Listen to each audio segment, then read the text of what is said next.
ассалому алайкум бинандагони гиромӣ. нашри навбатӣ барномаи иттилоъоти ахборо аз телевизиони тоҷикистон манзури шумо мегардонем. дар студия бо шумо Марҷина Шарипова. 19 сентябр президенти ҷумҳурии тоҷикистон пешвои миллат муҳтарам Эмомалӣ Раҳмон ва раиси маҷлиси миллии маҷлиси олии ҷумҳурии тоҷикистон раиси шаҳри Душанбе муҳтарам Рустами Эмомалӣ ба ноҳияи Данғара ташриф оварда нахуст бо гузоштани санги асос ба корҳои сохтмони бинои маркази ҷавонон дар ноҳия оғози расмӣ бахшиданд. 19 сентябр президенти ҷумҳурии тоҷикистон пешвои миллат муҳтарам Эмомалӣ Раҳмон ва раиси маҷлиси миллии маҷлиси олии ҷумҳурии тоҷикистон раиси шаҳри Душанбе муҳтарам Рустами Эмомалӣ ба ноҳияи Данғара ташриф оварда нахуст бо гузоштани санги асос ба корҳои сохтмони бинои маркази ҷавонон дар ноҳия оғози расмӣ бахшиданд.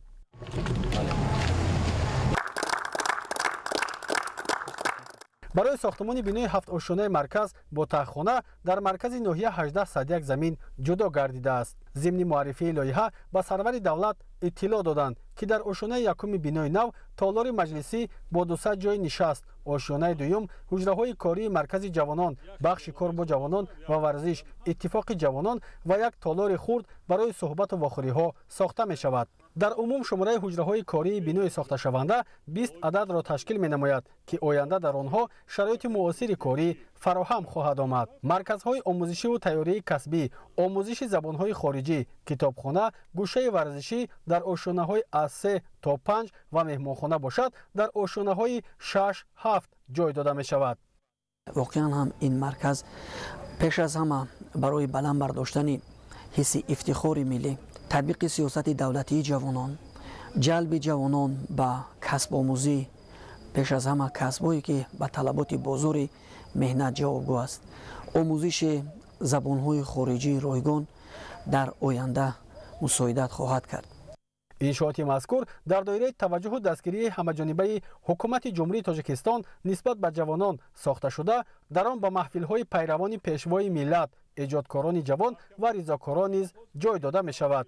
қобили тазаккур аст ки дар замони соҳибистиқлолӣ маҳз бо таваҷҷуҳу дастгирии пешвои миллат муҳтарам Эмомалӣ Раҳмон дар 7 шаҳру ноҳияи вилояти Хатлон биноҳои марказҳои ҷавонон аз нав сохта шуда бо шароити замонавӣ муҷаҳҳаз гардонида шудааст.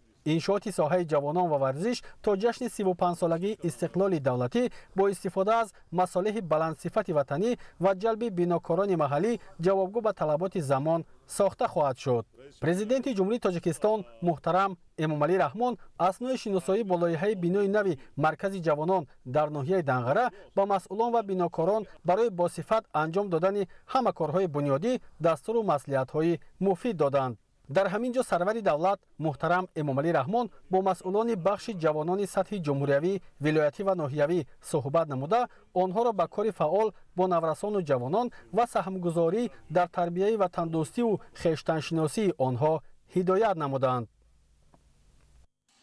19 сентябр бо гузоштани санги асос аз ҷониби президенти ҷумҳурии тоҷикистон пешвои миллат муҳтарам Эмомалӣ Раҳмон ва раиси маҷлиси миллии маҷлиси олии ҷумҳурии тоҷикистон раиси шаҳри Душанбе муҳтарам Рустами Эмомалӣ сохтмони бинои сеошёнаи муассисаи давлатии театри ҷумҳуриявии мусиқии драмавии Данғара оғоз шуд.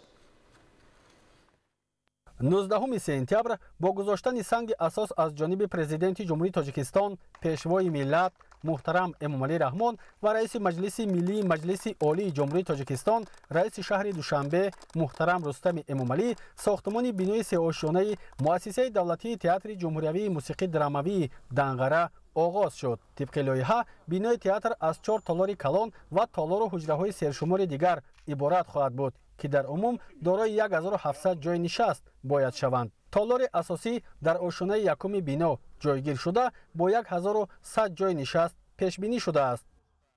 имрӯз бо иштироки пешвои миллат муҳтарам ҷаноби олӣ дар ноҳияи Данғара сохтмони театри миллӣ оғоз гардид.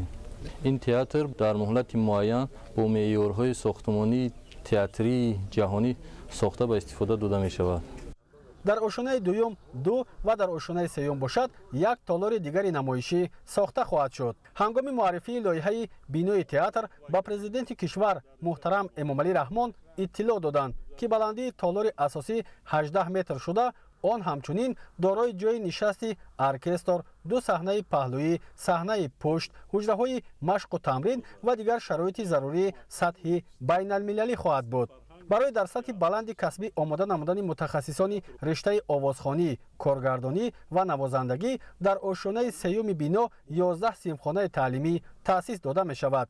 در آشیانه‌های بالایی تالارهای نمایشی و بدیعی، مشق و تمرین، استخوان‌های بدیعی، تالار موسیقی و دیگر حجره‌ها به نقشه گرفته شده است.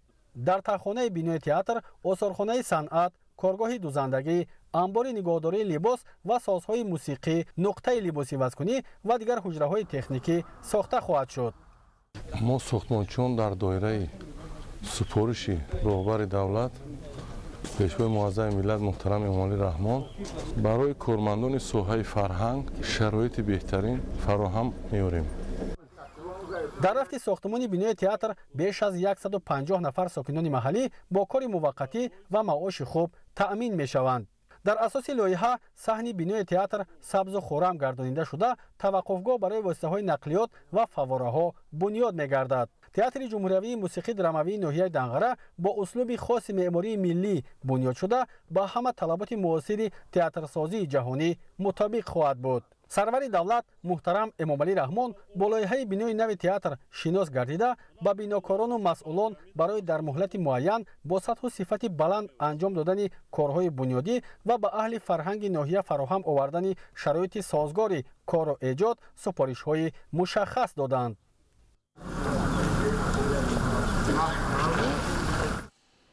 19 سپتامبر پرزیدنت جمهوری تاجیکستان پیشوای ملت محترم امامعلی رحمان و رئیس مجلس ملی مجلس عالی جمهوری تاجیکستان رئیس شهر دوشنبه محترم رستم امامعلی در کوچه اویمخول عبداللهی مرکز ناحیه دنغره بعد از شناسایی با لایحه بینای نو مؤسسه تأسیسات میانه عمومی برای آغاز کارهای ساختمانی آن سنگ اساس گذاشتند.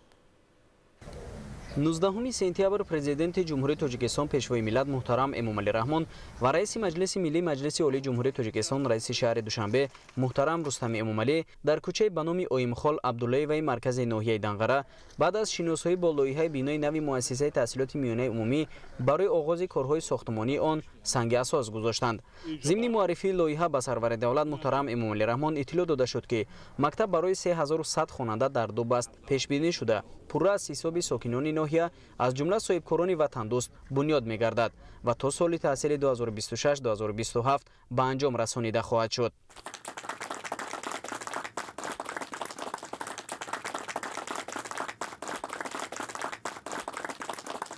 مساحت عمومی قطعه زمین مکتب بنیاد شونده 157 گکتار را تشکیل داده. مساحت عمومی انشاءات ساخته شونده 8040 متر مربع را در بر میگیرد. تعلیمگاه از 4 آشیانه و سیمخانه‌های فنی و آزمایشگاه‌ها عبارت خواهد بود. همچنین در مؤسسه بنیاد تالار ورزشی و مجلسگاه با 400 جای نشست در نظر داشته شده است که موافق به استانداردهای معاصر ساخته می‌شوند.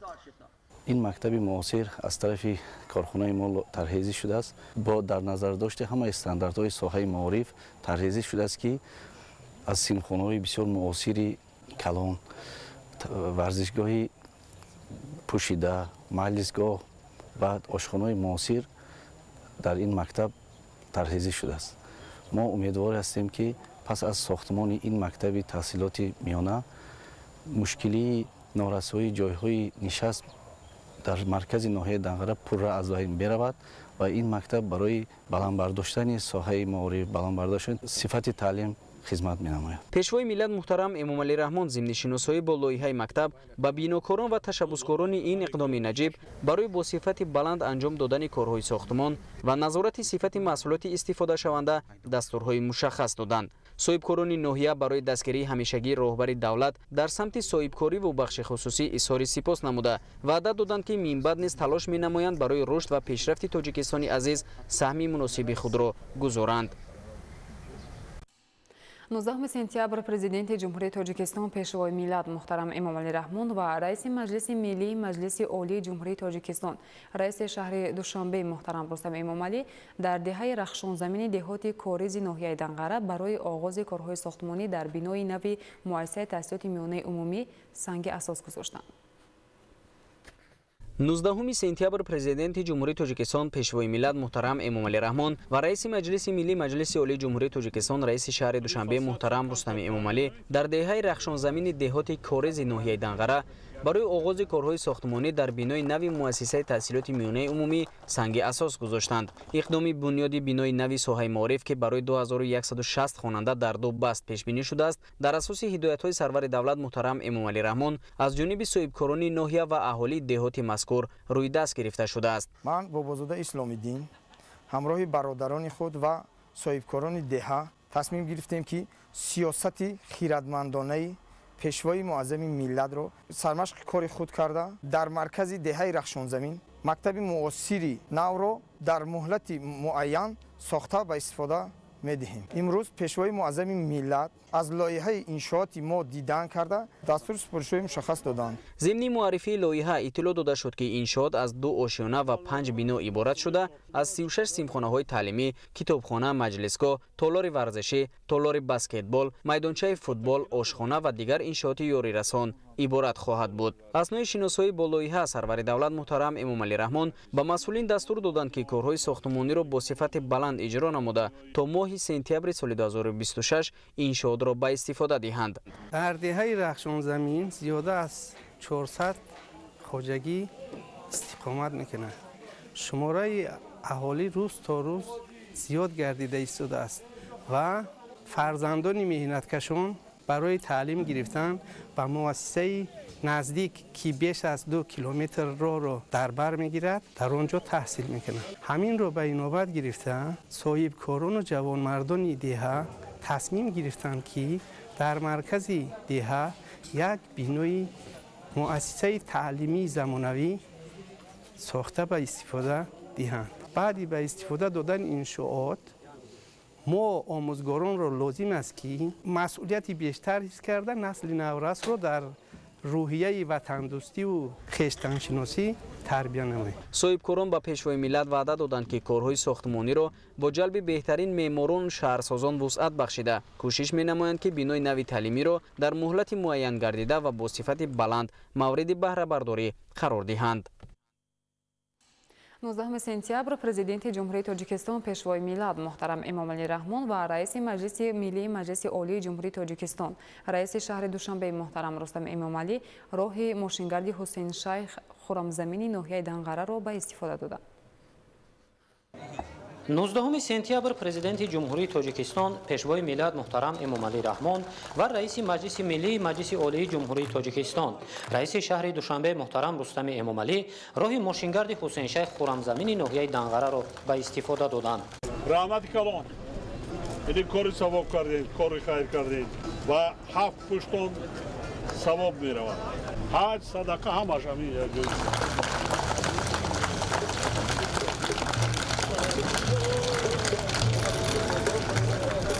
درازی عمومی راه 18.5 کیلومتر و پهنایش 6.2 متر را تشکیل نموده از خدمترسانی آن ساکنان دهه‌های حسین شیخ، لاله‌رخ، بولیان بالا، نوآباد، زلال و خرمزمین ناحیه دنقره استفاده می‌کنند. این راه برای ساکنان چند از دهه‌های ناحیه تیمورملک هم که با آن پیوستند سبکی می‌آورد. سرور دولت محترم امامعلی رحمان عملی گردانیدن چاره‌های پیوست کننده شبکه رشد یافته نقلیاتی را از جانب صاحبکاران برای بهتر نمودن صفت خدمترسانی در این سمت تلقین حس زیبایی پرستی و بهشوی زندگی مردم مهم ارزیابی نموده به بنیادگذاران را اظهار سپاس نمودند. ما ساکنان استقامت کنندگان با دستگیری صاحبکاران این راه را ساخته به استفاده دادند که مشکلات های بین دو دهه ها حل شدند. پیشتر راه ها موفش نبودند، مشکلات بود، در روزهای بارانی مردم گذشته نمی توانستند. انا امروز ببینید که چقدر یک راه خوب به استفاده داده شد. ما کوشش نمودیم که آبادی وطن را از خانه و در از دهه خود آغاز نماییم. آباد نمودن گوشه خانه خود، دهه خود، ناحیه و وطن عزیز خود این سهم گذاشتن به پیشرفت و ترقیات تاجیکستان عزیز ما می باشد. کوشش میکنیم که در آینده با دستگیری چنین صاحبکاران با ننگ ناموس دهه‌مان باز هم وطن را آبادتر و زیباتر کنیم و تاجیکستان را در عرصه جهان بیشتر و بیشتر معرفی نماییم. навсозии роҳ бахшида ба ҷашни 35 солагии истиқлоли давлатии ҷумҳурии тоҷикистон аз моҳи феврали соли 2024 оғоз гардида аз ҷониби гурӯҳи соҳибкорон бо мақсади иҷрои даъватҳои роҳбари давлат барои саҳмгузорӣ дар ободии диёр сохта шудааст. раҳомон балангор буд, 1.5 соат 1 соат мерафтем. ҳозир шукронаи давлати истиқлол ки раҳомон ҳамвор шудагӣ дар байни 15-20 минут 20 километр 20 километр мерем. барои маркази ноҳия рафтан чӣ қадр азоб мекашидем, чӣ қадр мошиномон дар тавош расидаву задаву куфта медем. ҳозир шукрона мекунем ки раи ҳамвори хуб дорем. имрӯз хурсандем ҳама мо аҳли деҳа ки роҳҳои нав дар деҳа сохта дода шуд. баъди мавриди истифода қарор гирифтани ин роҳ сокинони 8 деҳа ё тақрибан 20 000 аҳолӣ барои рафтуомад имконияти бемонеа пайдо намуданд. ҳамчунин дар роҳ 3 пули нав бунёд гардида 15 қубури оҳану бетонӣ насб карда шудааст. дар ҷойҳои аҳолинишин ҷӯйборҳои обгузар гузошта шуда роҳҳои пиёдагард сохта шудааст.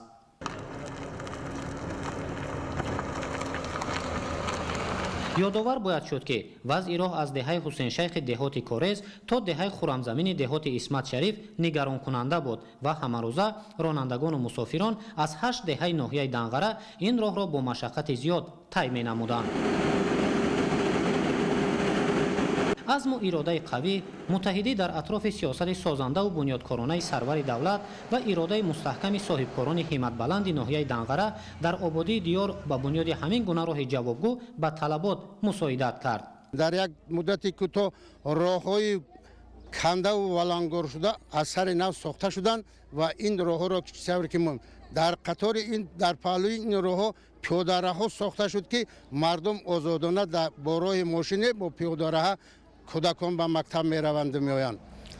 агар мо ин чизҳоро ба ҳисоб бигирем ино ҳамаш аз файзи истиқлолияти ҷумҳурии тоҷикистон аст.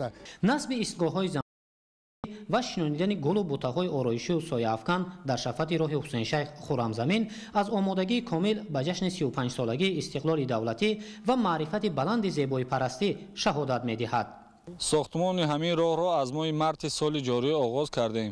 дар ин муддат зиёда аз 30 техникаҳои пуриқтидори соҳавӣ ҷалб карда шуд. 20 нафар ба ҷои кор таъмин шуда сохтмон дар асоси лоиҳа бо сифат ба анҷом расонида шуд.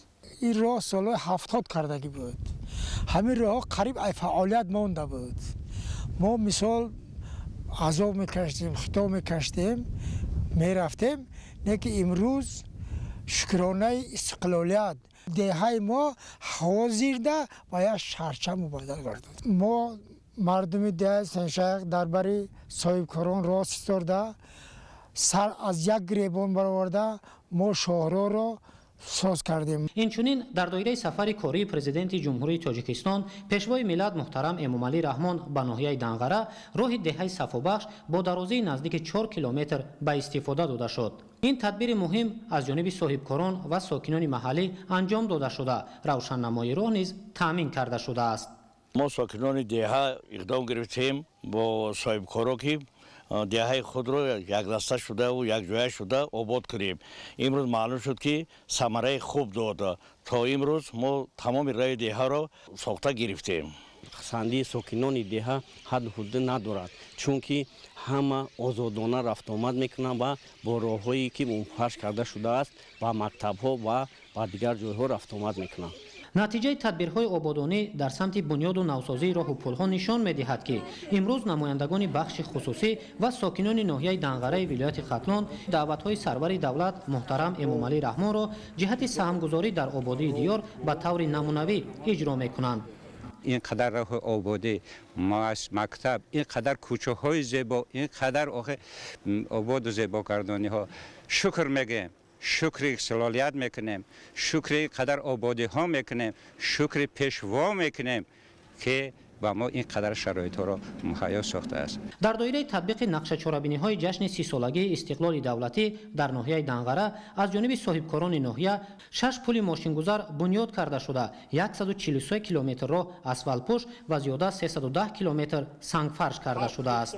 امروز صاحبکاران و ساکنان ناحیه دنغره با تشبثکاری توسط سهامگذاری در کارهای آبادانی نمونه عبرت نشان داده برای آبادی تاجیکستان، حفظ دستاوردهای استقلال دولتی و به همین واسطه تأمین سعادت روزافزون زندگی را مرام خویش قرار دادند. در دایره نقشه‌چاربینی‌های جشن 35 سالگی استقلال دولتی جمهوری تاجیکستان در ناحیه دنغره بنیاد و نوسازی راه‌ها ادامه داشته در این مدت از جانب صاحبکاران به جلب مبلغ‌های بودجتی علاقه نزدیک 70 کیلومتر راه منفرش و 60 کیلومتر سنگفرش کرده شده است. 19 سپتامبر در دهه قجاوک دهات پوشنگ ناحیه دنغره پرزیدنت جمهوری تاجیکستان پیشوای ملت محترم امامعلی رحمان و رئیس مجلس ملی مجلس عالی جمهوری تاجیکستان رئیس شهر دوشنبه محترم رستم امامعلی با رفت کارهای ساختمانی مرحله دوم کارخانه مشترک جمعیت دارای مسئولیت محدود معاصر شناس شدند. 19 سپتامبر در دهه قجاوک دهات پوشنگ ناحیه دنغره پرزیدنت جمهوری تاجیکستان پیشوای ملت محترم امامعلی رحمان و رئیس مجلس ملی مجلس عالی جمهوری تاجیکستان رئیس شهر دوشنبه محترم رستم امامعلی با رفت کارهای ساختمانی مرحله دوم کارخانه مشترک جمعیت دارای مسئولیت محدود معاصر شناس شدند. در اینجا نخست به راهبر دولت لایحه مرحله نوبتی کارخانه صنعتی معرفی گردید. در مرحله دوم طبق لایحه بنیاد و به استفاده دهی 10 بینای استحصالی و انشاءات یاری رسان به نقشه گرفته شده. با این حجم استحصال و نامگوی محصولات کارخانه دوره به دوره افزایش داده می شود. مرحله نوبتی لایحه بنیاد کارخانه مذکور با جلب سرمایه گذاری تاجیکستان و چین عملی کرده شده. بعد از استفاده آن 50 نفر به کار تامین می گردند. برای بنیاد کارخانه نو و تجدید کلی خط استحصالی مرحله یکم از روی لایحه تهیه شده سرمایه‌گذاری به مبلغ بیش از 80 میلیون سومانی با تأسیس دادن بیش از 50 جای کاری به نقشه گرفته شده است که در تطبیق هدف استراتژیک گزارش از کشور اگراری صنعتی و کشور اندستریالی اگراری زمینه استوار خواهد گذاشت. یادآور می‌شویم که مرحله اولی کارخانه مشترک جمعیت دارای مسئولیت محدود معاصر سال 2018 با اشتراک سرور دولت محترم امامعلی رحمان رسما افتتاح گردیده بود. انشاءات ساحه صنعت در دایره فضای مساعد صاحبکاری و سرمایه‌گذاری جهت عملی سازی هدف چهارم ملی صنعتی کنونی با سرعت کشور بنیاد گردیده حالا فعالیت نظررس استحصالی دارد. عین زمان در مرحله یکم کارخانه مذکور زیاده از 100 نفر که 80% آن را ساکنان محلی تشکیل می‌دهد فعالیت نموده. محصولات کارخانه اساساً در ساحه راهسازی، استخراج ثروت‌های زیرزمینی و کندن نقب‌ها استفاده کرده می‌شود. فعالیت با ثمر کارخانه شهادت از آن می‌دهد که عین زمان زیاده از 100 کارمندان با کار دائمی مشغول می باشند. 30% آن را از حساب بانوان محلی عبارت می باشد. برای بنیاد چنین یک کارخانه زیبا و پراقتدار مینه‌داری خود را به پیشوای ملت محترم جناب عالی می رسانم. من در اینجا همچون متخصص جوان به جای کار و معاش خوب تامین می باشم. کوشش می نمایم که از این امکانات استفاده برده وظیفه‌های برداشتم بوده را صادقانه اجرا نموده سهم ارزنده خود را در پیشرفت کشور عزیزمان تاجیکستان عزیز گذارم. اشیای خام برای استحصال نامگوی گوناگون محصولات صنعتی از داخل و خارج کشور دسترس شده. محصولات نهایی در برابر تأمین طلبات داخلی همزمان به بعضی از کشورهای خارج صادر می‌گردد. در کارخانه مذکور بیش از 20 نمود تجهیزات معاصر نصب شده. اقتدار استحصالی آن در یک سال 20,000 تن محصولات صنعتی را تشکیل می‌دهد. سرور دولت محترم امامعلی رحمان اقدام سرمایه‌گذاران را برای تأسیس مرحله نوبتی این کارخانه صنعتی نمونه همکاری در سمت رشد استحصالات و کارکرد اشیای خام وطنی در داخل مهم ارزیابی نموده. مسئولان ساحه را دستور دادند که کارهای ساختمانی را با جلب ساکنان محلی با صفت بلند و در مهلت‌های معین شده به انجام رسانند. اطلاع داده شد که ساختمان و جهازرانیدن هر دو مرحله این کارخانه مشترک صنعتی با جلب بیش از 220 میلیون سومانی سرمایه مستقیم خارجی صورت گرفته، در آن زیاده از 150 نفر با کار و معاش خوب تامین می‌گردند. 19 سپتامبر در دهه لالارخی ناحیه دنغره پرزیدنت جمهوری تاجیکستان پیشوای ملت محترم امامعلی رحمون و رئیس مجلس ملی مجلس عالی جمهوری تاجیکستان رئیس شهر دوشنبه محترم رستم امامعلی با پرورش سبزوات و پالزی در خواجگی دهقانی سعادتشاه شناس شدند.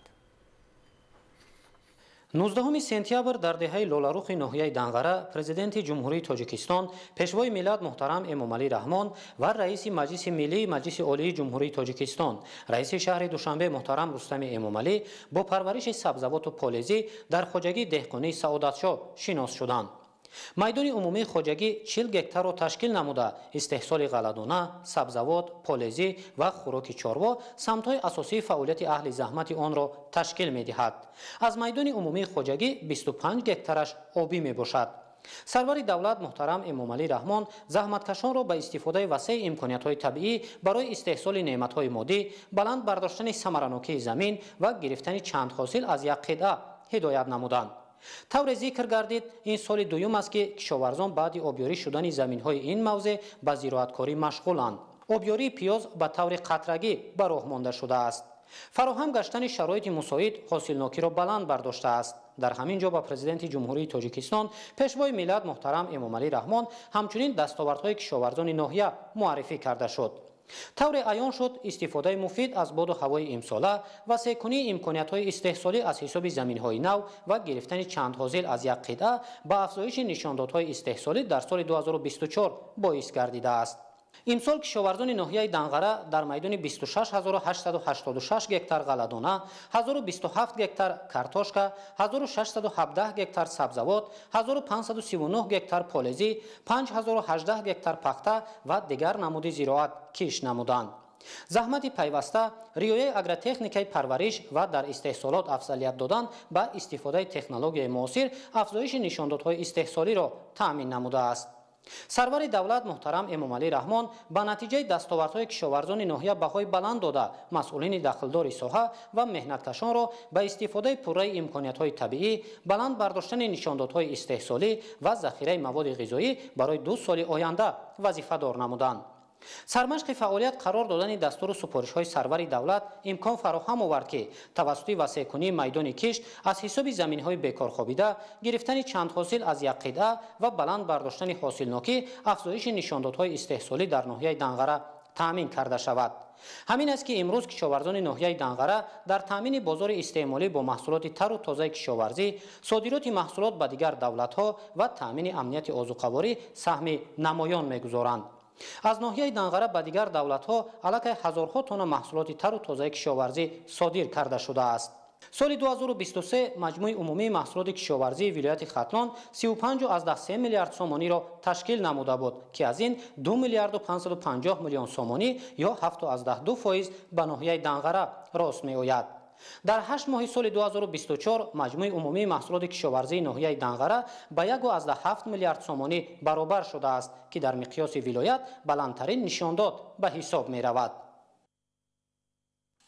19 سپتامبر پرزیدنت جمهوری تاجیکستان پیشوای ملت محترم امامعلی رحمان و رئیس مجلس ملی مجلس عالی جمهوری تاجیکستان رئیس شهر دوشنبه محترم رستم امامعلی در ادامه سفر کاری در ناحیه دنغره در دهه بولیون بالای دهاتی به نام اسمت شریفов با برداشتن پرده از روی لوحه رمزی بنای مؤسسه تأسیسات میانه عمومی رقم 15 را مورد بهره برداری قرار دادند. 19 سپتامبر پرزیدنت جمهوری تاجیکستان پیشوای ملت محترم امامعلی رحمان و رئیس مجلس ملی مجلس عالی جمهوری تاجیکستان رئیس شهر دوشنبه محترم رستم امامعلی در ادامه سفر کاری در ناحیه دنغره در دهه بولیون بالای دهاتی به نام اسمت شریفov با برداشتن پرده از روی لوحه رمزی بنای مؤسسه تحصیلات میانه عمومی رقم 15 را مورد بهره برداری قرار دادند. انشاءات ساحه معارف در اساس دستور و هدایت‌های حکومت کشور در دایره کارهای آبادانی به استقبال شایسته از 35مین سالگرد استقلال دولتی از جانب گروه صاحبکاران با طرح مؤثر بنیاد کرده شده است. مؤسسه دور 36 سیمخانه مجهز با ایونت‌های خانش، کتابخانه، تالار برگزاری چهاربینی‌های فرهنگی با 198 جای نشست، آشخانه، تالار ورزش و دیگر انشاءات یاری رسان بوده برای 2160 نفر خواننده در دو بست پیش بینی گردیده است. حالت‌هایی که در وقت قبول و ختم هر سال به عمل می‌آید این نارسایی جای نشست رو به عمل می‌آورد، لیکن خوشبختانه این سال همین نارسایی جای وجود ندارد، چون که سیمخانه ها به همه خوانندگان بسنده‌اند، هم برای قبول صنف یک و هم من بعد خواننده‌هایی که در اینجا تحصیل می‌نمایند. میnnت‌داری خود را سرول به خود جناب عالی و اون شخصیت‌هایی که در این بنا سهم خود را گذاشتند رسانیدنی هستیم. با بنیاد و مورد استفاده قرار گرفتن بینای معاصر مکتب رقم 15 برای در شرایط زمانوی به تحصیل فرا گرفتن خوانندگان دهه بولیون بالای دهات به نام اسمت شریف و ناحیه دنقره زمینه مساعد فراهم آمده است.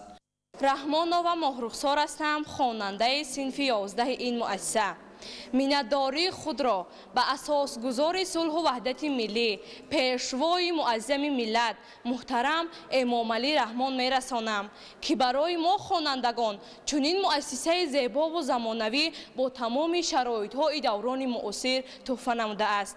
جواباً به این غمخواری ها می خواهم بعد از ختم مؤسسه به دانشگاه دولتی آموزگاری تاجیکستان به نام صدرالدین عینی داخل شده بعد از ختم دانشگاه به دهه خود برگشته همچون معلمه به خلق خود خدمت کنم. جواباً به این غمخواری های معارف پرورانه سرور دولت وعده می دهم که مؤسسه را با بهای خوب و اعلی ختم نموده برای پیشرفت کشور خویش سهم خود را می گذارم.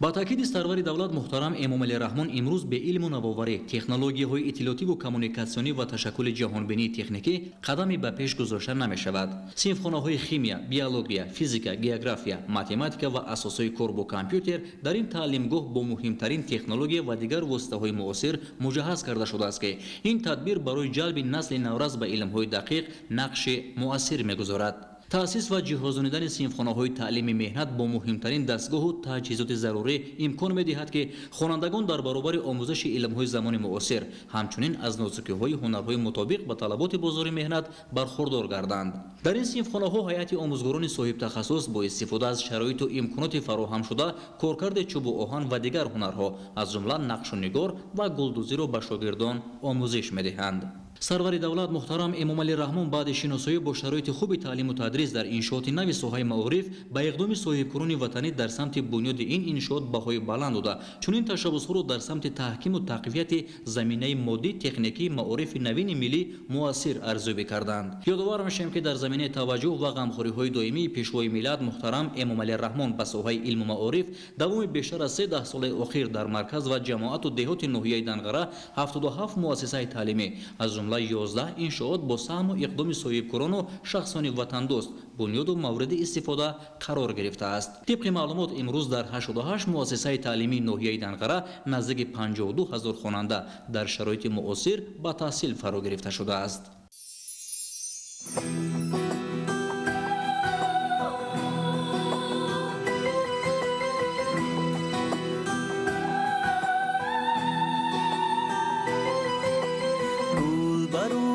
خار پروردیزی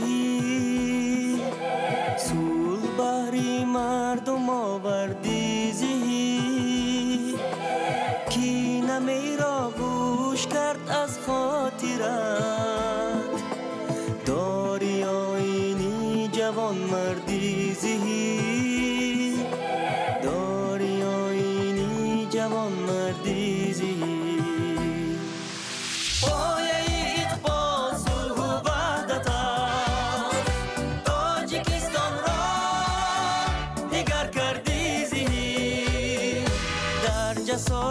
در سیاست بی‌نظیر در همه میدان ظفر کردی زهیر در همه میدان ظفر کردی زهیر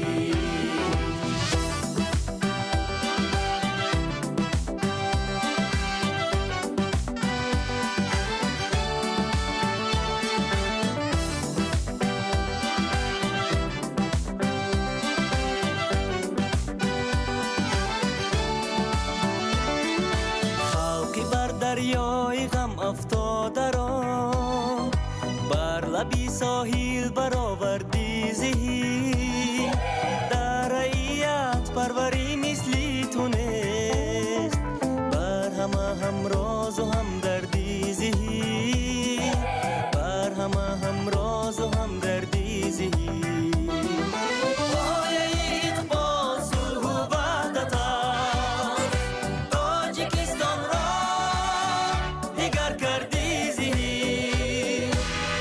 جسارت در سیاست بی‌نظیر در همه میدان ظفر کردی زهی در همه میدان ظفر کردی زهی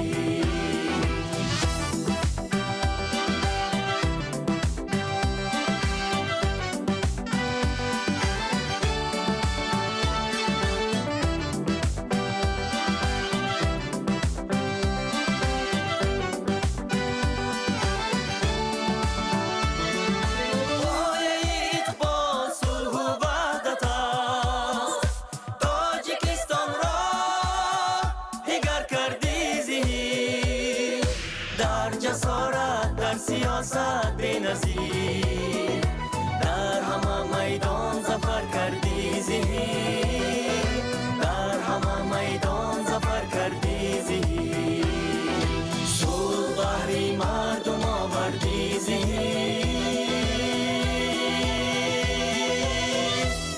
خوش آمده پیشوای معظم ملت 19 سپتامبر پرزیدنت جمهوری تاجیکستان پیشوای ملت محترم امامعلی رحمان و رئیس مجلس ملی مجلس عالی جمهوری تاجیکستان رئیس شهر دوشنبه محترم رستم امامعلی با برداشتن پرده از روی لوحه رمزی مؤسسه تأسیسات میانه عمومی رقم 24 در دهه علی جون دهات پوشینگ ناحیه دنقره مورد بهره برداری قرار دادند. 19 سپتامبر پرزیدنت جمهوری تاجیکستان پیشوای ملت محترم امامعلی رحمان و رئیس مجلس ملی مجلس عالی جمهوری تاجیکستان رئیس شهر دوشنبه محترم رستم امامعلی با برداشتن پرده از روی لوحه رمزی مؤسسه تحصیلات میانه عمومی رقم 24 را در دهه علیجان دهات پوشینگ ناحیه دنقره مورد بهره برداری قرار دادند. مؤسسه نوی دوآشیانه تعلیمی با جانبداری از سیاست معارف پرورانه پیشوای ملت از حساب صاحبکاران وطنی در مهلت 8 ماه بنیاد یافته در آن 2160 خواننده در دو بست می توانند تحصیل نمایند. اسناد شناسایی به سرور دولت اطلاع دادند که بنای تازه بنیادی ساحه معارف در دهه علیجان دهات پوشینگ در مساحت 175 هکتار ساخته شده دارای 36 صنفخانه تعلیمی، تالار ورزشی، مجلسگاه با 198 کرسی، کتابخانه، آشخانه با 95 جای نشست، میدانچه ورزشی و دیگر انشاءاتی یاری رسان می باشد. 7 صنفخانه مکتب برای فنهای معین از جمله تعلیم مهنتی پسران و دختران علاهیده، کار با کامپیوتر و درس‌های شیمی، فیزیک و بیولوژی مجهز شده است. ما در مؤسسه تحصیل خواهیم کرد که با بهترین تکنولوژی‌های معاصر اطلاعاتی و کمیونیکاسیونی تامین است. وعده می‌دهیم که با بهای خوب و اعلی و انتظام نمونه‌ای تحصیل کرده برای رشد و نموی وطن عزیزمان سهمگزار باشیم. پیشوای ملت محترم امامعلی رحمان اقدام صاحبکاران وطنی را در سمت بنیاد چنین مکتب زمانوی که با انجام این تدبیر مشکلات نورسایی صنفخانه‌ها در دهه علیجان پورا برطرف گردید مهم و سری وقتی ارزیابی کرده به مسئولان سپارش دادند که امکانات‌های موجوده این درگاه علم و معرفت باید ثمرناک استفاده گردد تا نسل امروز و آینده در روحیه وطن دوستی به کمال رسند.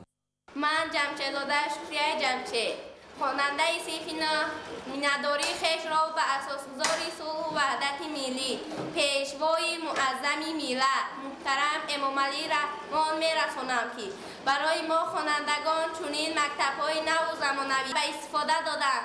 در جواب به این غمخوری‌های پدرانه پیشوای معظم ملت وعده می‌دهیم که برای باز هم گلگون شکوفایی تاجیکستانی عزیز سهم خود را می‌گذاریم. барои таъмини гармӣ дар бино иншооти алоҳида бунёд шудааст ки бо ангишт фаъолият менамояд ва тавассути он тамоми синфхонаҳои таълимӣ дар фасли тирамоҳу зимистон гарм нигоҳ дошта мешавад. ҳоло дар ин муассисаи таълимӣ 26 омӯзгор фаъолият менамояд ки барои онҳо тамоми шароит муҳайё карда шудааст. таъкид кардан ба маврид аст ки дар замони соҳиби истиқлолии кишвар бо таваҷҷӯҳ ва дастгириҳои пешвои миллат муҳтарам Эмомалӣ Раҳмон барои рушди соҳаи маориф биноҳои наву замонавии дорои шароити муосир бунёд шудааст ва ин тадбир ба боз ҳам беҳтар шудани сифати таълиму тарбия дар муассисаҳои таълимӣ мусоидат менамояд. من محمدعلی شعلا خواننده صنف هفتی مؤسسه تحصیلات میانه عمومی رقم 24 ناحیه دنغره دهه الجان میباشم. همچنین اشتراکچی آزمون جمهوریوی فروغ صبح دانایی کتاب است. از روی نامیناسیون یکم خواندن و اذیت کردن ادبیات کودکان نورسان و آثار شفاهی اشتراک مینمایم. از روی نظامنامه آزمون زیاده از 8000 مصرع شعری، 780 مصرع غزل، 150 کتاب بدیهی، 150 افسانه و حکایه از بر نمودم. میناداری خود را به اساسگزار صلح و وحدت ملی پیشوای ملت محترم امامعلی رحمان میرسانم که برای ما جوانان نورسان چنین آزمون ها را پیش بینی نموده است و ما برای چنین یک مؤسسه زمانوی و معاصر از آن کس هم مینادار هستم.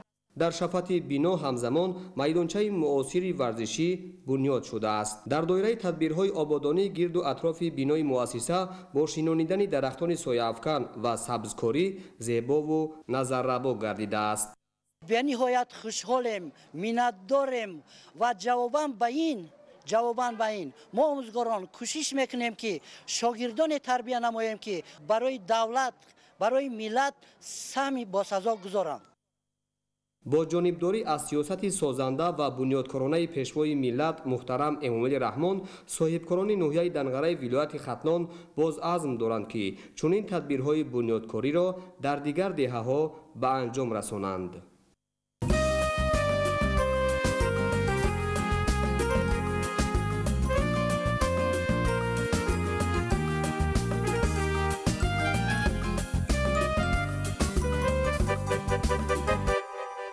Assalamu alaikum.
19 سپتامبر پرزیدنت جمهوری تاجیکستان پیشوای ملت محترم امامعلی رحمان و رئیس مجلس ملی مجلس عالی جمهوری تاجیکستان رئیس شهر دوشنبه محترم رستم امامعلی در دهه علیجان دهات پوشنگ ناحیه دنغره بنای مؤسسه تا مکتبی واریسان را مورد استفاده قرار دادند.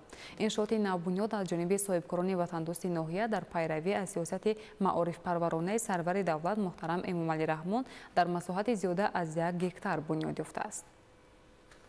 19 سپتامبر پرزیدنت جمهوری تاجیکستان پیشوای ملت محترم امامعلی رحمان و رئیس مجلس ملی مجلس عالی جمهوری تاجیکستان رئیس شهر دوشنبه محترم رستم امامعلی پس از افتتاح بنای مؤسسه تحصیلات میانه عمومی رقم 24 در دهه علیجان دهات پوشنگ ناحیه دنغره بنای مؤسسه تا مکتبی واریسان را مورد استفاده قرار دادند.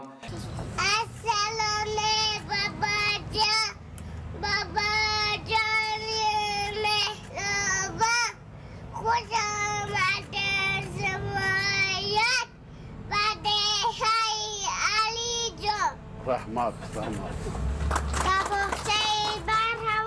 تشریف آورده شما بیگوه باید گفت ای بابا جان مرحبا. انشاءات نوبنیاد از جانب صاحبکاران وطندوست ناحیه در پیروی از سیاست معارف پرورانه سرور دولت محترم امامعلی رحمان در مساحت زیاده از 1 هکتار بنیاد یافته است. طور اطلاع داده شد کودکستان مذکور پس از دستور و سپارش‌های پیشوای ملت محترم امامعلی رحمان در روز دانش و درسی صلح در مورد بنیاد مؤسسه‌های تو مکتبی در سطح دهات و محل‌ها مؤسسه تو مکتبی واریسان در مدت خیلی کوتاه از جانب صاحبکاران تشبسکار ناحیه با صفت بلند و شرایط زمانوی آماده شده است. در انشاءات نوبنیاد تعلیمی 150 کودک با تعلیم و تربیت فرا گرفته شده برای کار با آنها 10 نفر مربیه و یاردمچیان مربیه‌ها که همگی صاحب تجربه و دارای اختصاص پداگوگی میباشند جلب کرده شده است. شماره عمومی کارمندان در مؤسسه تو مکتبی 22 نفر را تشکیل می‌دهد. بنا دارای 17 حجره برهوای مشغولیت گذرانی از جمله 5 حجره خواب و استراحت، آشخانه با 25 جای نشست و انشاءات یاری رسان بوده هر کدام آن با تجهیزات ضروری و عیانیت‌ها مجهز گردانیده شده است.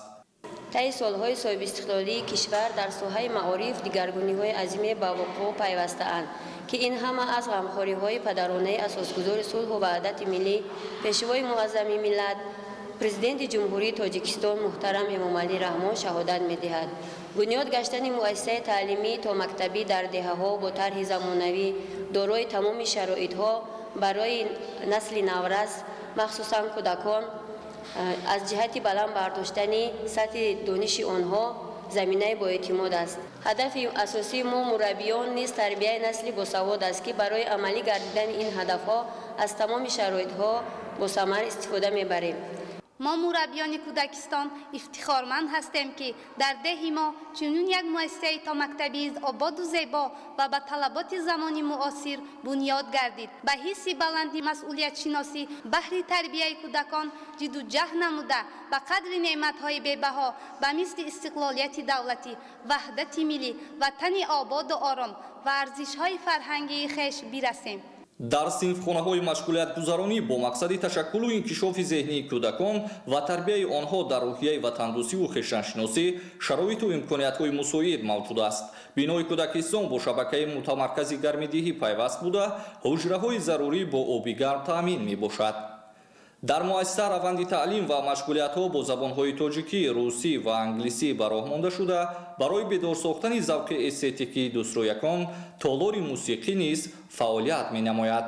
ضمن بازدید از شرایط کودکستان پیشوای ملت محترم امامعلی رحمان به صفت کارهای انجام شده و امکانیت‌های فراهم گردیده بهای بلند داده به صاحبکاران میهندوست ناحیه برای پیروی به سیاست سازنده حکومت کشور اظهار قناعتمندی نمودند.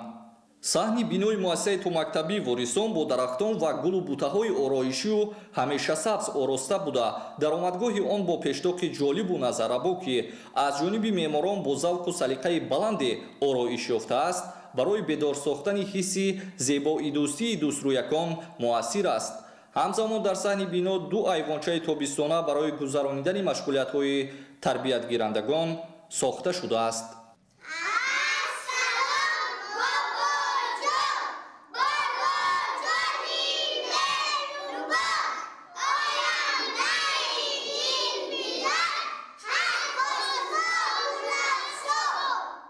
сарвари давлат муҳтарам эмомалӣ раҳмон пас аз шунидани шеърҳо ва суҳбати самимӣ бо кӯдакони боғчаи мазкур ба ҳар яки онҳо тӯҳфаҳои хотиравӣ тақдим намуданд ки хушҳолии тарбиятгирандагонро ҳадду канор набуд. роҳбари давлат муҳтарам эмомалӣ раҳмон зимни суҳбати самимӣ бо омӯзгорону масъулин онҳоро барои ба роҳ мондани таълими босифат, ташаккули шахсият, омӯзиши донишҳои муосир ба хонандагон, тарбияи кӯдакон дар рӯҳияи ватандӯстӣ ва аз хурдӣ ҷой додани эҳтирому садоқат ба обу хоки аҷдодӣ дар қалби кӯчаки онҳо дастуру ҳидоятҳо доданд.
сентябр президенти ҷумҳурии Тоҷикистон пешвои миллат муҳтарам Эмомалӣ Раҳмон ва раиси Маҷлиси миллии Маҷлиси олии ҷумҳурии Тоҷикистон раиси шаҳри Душанбе муҳтарам Рустами Эмомалӣ дар деҳаи бульёни болои Исмаил Шарифи ноҳияи Данғара ба фаъолияти муассисаи таълимӣ то мактаби рақами 8 ба номи Хушбахт расман оғоз бахшиданд.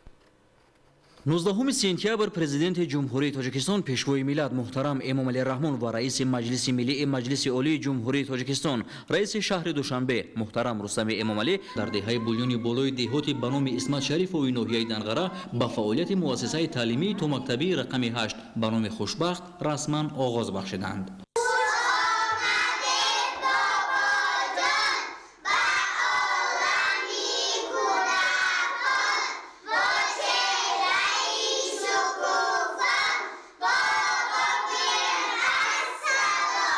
иншоот дар заминаи иҷрои дастури супоришҳои пешвои миллат муҳтарам Эмомалӣ Раҳмон бо мақсади фарогирии бештари кӯдакон ба таҳсилоти томактабӣ дар доираи барномаи давлатии рушди таҳсилоти томактабӣ дар ҷумҳурии Тоҷикистон барои солҳои 2020-2025 аз ҷониби соҳибкорони ватандӯст бунёд карда шудааст. бинои боғча бо тарҳи миллию муосир сохта шуда дар деҳоти ба номи Исмаил Шарифов нахустин муассисаи томактабӣ маҳсуб меёбад.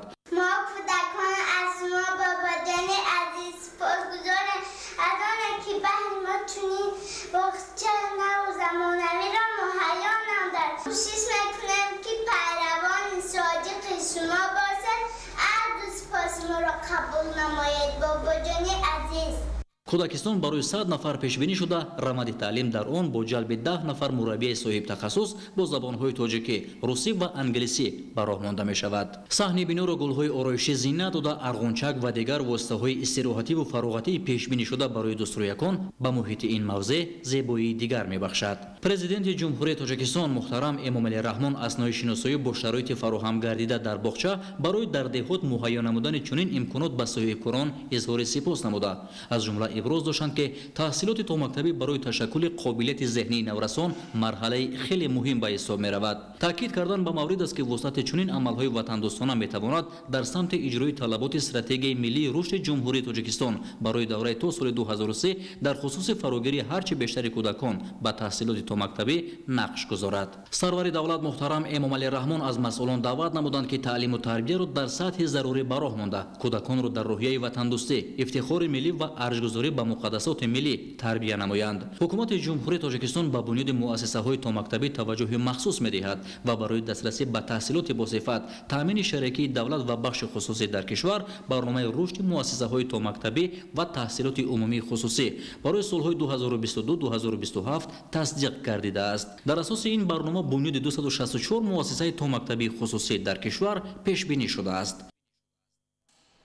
19 سپتامبر پرزیدنت جمهوری تاجیکستان پیشوای ملت محترم امامعلی رحمان و رئیس مجلس ملی مجلس عالی جمهوری تاجیکستان رئیس شهر دوشنبه محترم رستم امامعلی در دوره سفر کاری به ناحیه دنقره در دهه نوآباد جماعت دهاتی اسمت شریف بینای نوی تعلیمی رقم 86 را که برای 720 نفر خواننده در 2 بست پیش بینی شده است مورد استفاده قرار دادند. 19 سپتامبر پرزیدنت جمهوری تاجیکستان پیشوای ملت محترم امامعلی رحمان و رئیس مجلس ملی مجلس عالی جمهوری تاجیکستان رئیس شهر دوشنبه محترم رستم امامعلی در دوره سفر کاری به ناحیه دنقره در دهه نوآباد جماعت دهاتی اسمت شریف بینای نوی تعلیمی رقم 86 را که برای 720 نفر خواننده در 2 بست پیش بینی شده است مورد استفاده قرار دادند. انشاءات مذکور یکی از بندهای نقشه طراحی شده به استقبال جشن بزرگ ملی 35 سالگی استقلال دولتی به شمار رفته در 40 صد زمین دامن گسترده است. بینای تازه بنیاد از یک آشیانه و 12 صنفخانه تعلیمی عبارت بوده از جانب صاحبکاران با ننگ و ناموس و شخصان سخاوتپیشه دهه بنیاد شده است. در نزد مؤسسه برای گذراندن مشغولیت‌های تربیت جسمانی و دفاع حربی میدانچه معاصر ورزشی ساخته شده است. در مجموع مساحت عمومی انشاءات بنیاد گردیده 1100 متر مربع را تشکیل می‌دهد. برای عملی نمودن برنامه‌های دولتی از جمله کامپیوتر کنونی مؤسسه‌های تعلیمی و 20 ساله آموزش و رشد فن‌های طبیعت شناسی دقیق و ریاضی در ساحه علم و معارف در مؤسسه آزمایشگاه و صنفخانه‌های فنی با لوازمات ضروری مجهز گردیدند.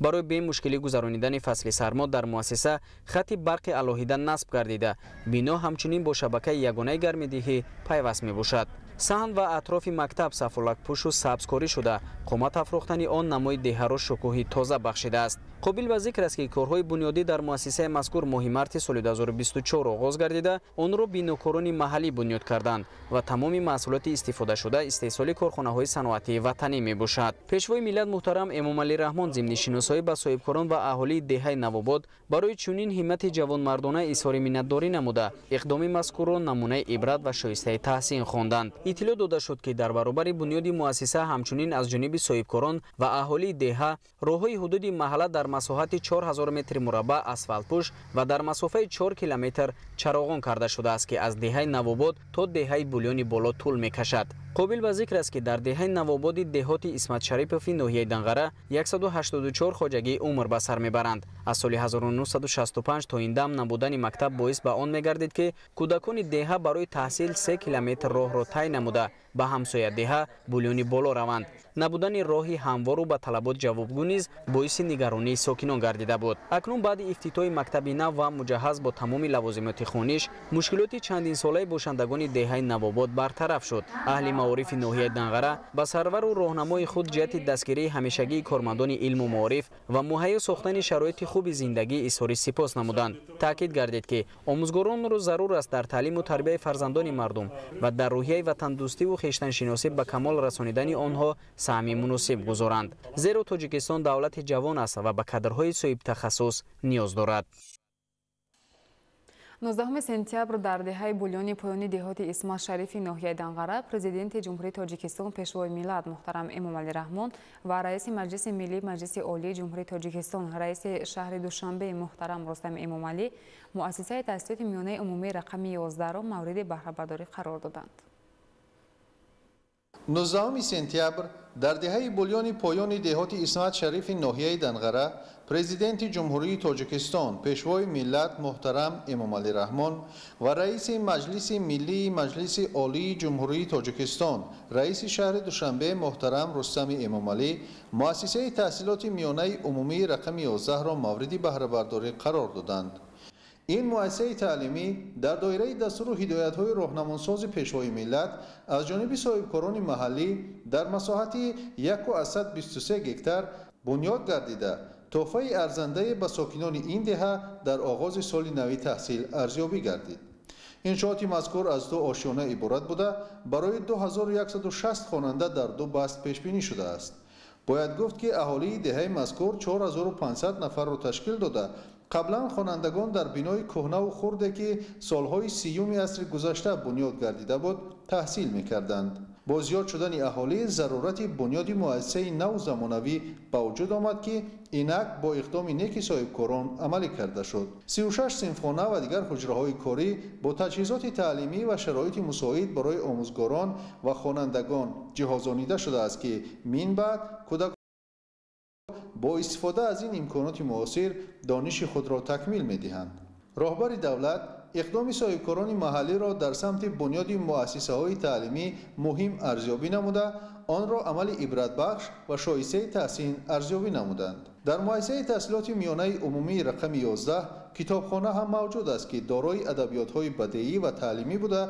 در قرائتخانه آن در یک وقت نزدیک 40 نفر می توانند ادبیات دلخواهشان را مطالعه نمایند. صنفخانه‌های فنی فیزیک، شیمیا، بیولوژی، تکنولوژی اطلاعاتی، گئوگرافیا، زبان روسی، متماتیک و تعلیم مهنت پسرانه و دخترانه با اسباب‌های عیانی و آزمایشگاه و دیگر جهاز ضروری تامین بوده برای در سطح بلند گذراندن مشغولیت‌ها مساعدت می‌نمایند.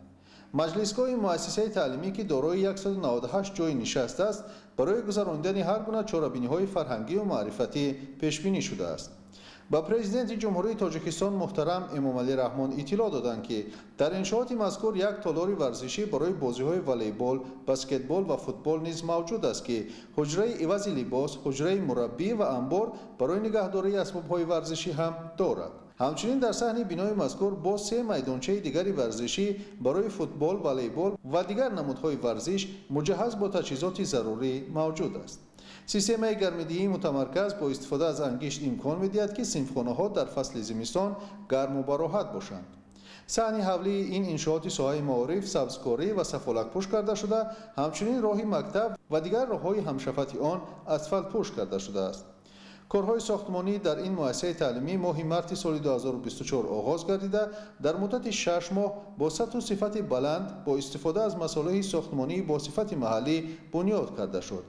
اطراف انشاءات پنجره بندی گردیده، همچنین با کامراهای نظارتی جهازانیده شده است. مورد ذکر است که دستگیری‌های دولتی نسبت به صاحبکاران علل خصوص پیشنهاد امتیازها و تطبیق برنامه‌های شریکی دولت با بخش خصوصی صاحبکاران را برای سهمگذاری در آبادی وطن دلگرم نموده است. نتیجه همین بود که در ناحیه دنغره دوام سالهای صاحب استقلالی از جانب صاحبکاران مؤسسه‌های زیادی تعلیمی و تا مکتبی بنیاد و مورد استفاده قرار داده می شود. تنها در دایره آمادگی‌ها با استقبال جشن 30 سالگی استقلال دولتی در ناحیه بیش از 20 مؤسسه تحصیلات میانه عمومی و باغچه بچگانه بنیاد گردیده است. همچنین در دایره تطبیق نقشه چاره‌بینی‌ها با شرف 35مین سالگرد استقلال دولتی در ناحیه 37 مؤسسه نوی تعلیمی به نقشه گرفته شده تا امروز 16 تای آن افتتاح کرده شد. تنها در دایره سفر کاری امروزه باز 6 مؤسسه نوی تعلیمی و 3 مؤسسه تا مکتبی با سهم صاحبکاران وطن دوست در پرتو دستور و هدایت‌های پیشوای ملت محترم امام علی رحمان مورد عمل قرار داده شد. معارف در اولویت سیاست اجتماعی حکومت جمهوری تاجیکستان قرار داشته سال تا سال مبلغ گذاری به ساحه افزون می‌گردد. نتیجه همین غمخوری‌ها و توجه بود که دوام سال‌های صاحب استقلالی شماره خوانندگانی که در المپیادهای بین المللی صاحب مدال می‌شوند به مراتب افزایش می‌یابد. 19 سپتامبر پرزیدنت جمهوری تاجیکستان پیشوای ملت محترم امام علی رحمان و رئیس مجلس ملی مجلس عالی جمهوری تاجیکستان رئیس شهر دوشنبه محترم رستم امام علی در ادامه سفر کاری به ناحیه دنغره مؤسسه تعلیمی تا مکتبی درخشان را در دهات بولیان پایان به استفاده دادند. 19 سپتامبر پرزیدنت جمهوری تاجیکستان پیشوای ملت محترم امام علی رحمان و رئیس مجلس ملی مجلس عالی جمهوری تاجیکستان رئیس شهر دوشنبه محترم رستم امام علی در ادامه سفر کاری به ناحیه دنغره مؤسسه تعلیمی تا مکتبی درخشان را در دهات بولیان پایان به استفاده دادند. کودکستان در اساس دستور و سفارش‌های سرور دولت محترم امام علی رحمان ضمن سخنرانیشان با کارمندان ساحه معارف و علم که روز 1 سپتامبر سال روان صورت گرفته بود با اقدام صاحبکاران وطن دوست در مدت 1 ماه آماده کرده شد. بینای مؤسسه یک آشیانه بوده دارای 3 صنفخانه تعلیمی و 3 حجره خواب برای به تعلیم و تربیت تا مکتبی فرا گرفتن 100 نفر فرزندان ساکنان دهه‌های درخشان 1 و بولیان پایان پیش بینی گردیده است. این مؤسسه اولین مؤسسه تعلیمی تا مکتبی است که در دهه بولیان پایان قامت افروخته است. توانست که آرزوهای چندین ساله 2 دهه درخشان 1 و دهه بولیان را جامعه عمل بشوند. کودکستان جهت عملی سازی دستور و هدایت‌های معارف پرورانه پیشوای ملت بهر بلند برداشتن سطح تعلیم و تربیت نقش مهم می‌بازد. انشاءات از آشخانه برای 25 جای نشست، خانه مشغولیت گذرانی، تالار موسیقی، حجره طبی، حجره‌های کاری و یاری رسان عبارت است. تعلیم و تربیت در مؤسسه با زبان دولتی براه مانده شده با کودکان زبان‌های خارجی نیز آموزانیده می‌شود. لازم به تاکید است که صاحبکاران و دیگر شخصان وطن دوستی ناحیه دنغره اقدام و تشبس‌های سازنده پیشوای معظم ملت را سرمشق کار و فعالیت خود قرار داده بهر اجرای آن تدبیرهای سریوقتی می‌اندیشند. همین است که تا جشن 30 سالگی استقلالیت دولتی در حدود ناحیه برابر دیگر انشاءات حیاتاً مهم 4 کودکستان ساخته به استفاده داده شد. عین زمان شماره کودکستان‌ها در ناحیه دنغره 7 عدد بوده تا جشن 35 سالگی استقلالیت دولتی جمهوری تاجیکستان باز 2 مؤسسه تا مکتبی بنیاد و به استفاده داده می‌شوند. پرزیدنت کشور محترم امام علی رحمان ضمن شناسایی با شرایط و امکانیت‌های مؤسسه تا مکتبی تأسیس چنین کودکستان را در دهات عامل مهمی به تعلیم و تربیت تا مکتبی فرا گرفتن کودکان ارزیابی کردند.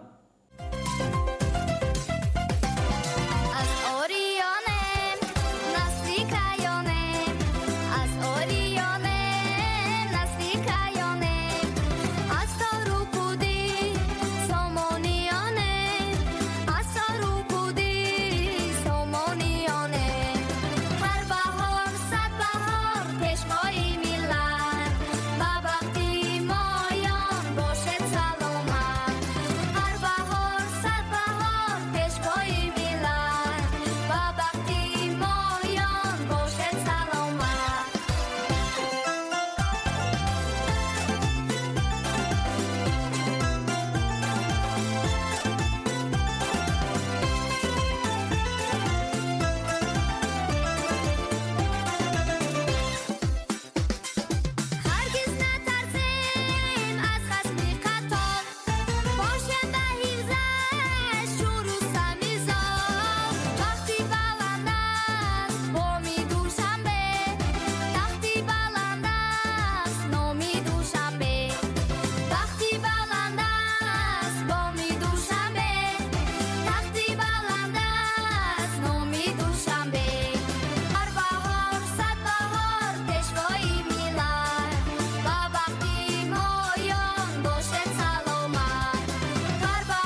بینندگان گرامی، نشر نوبتی برنامه اطلاعاتی اخبار خاتمه می‌یابد. سلامت باشید.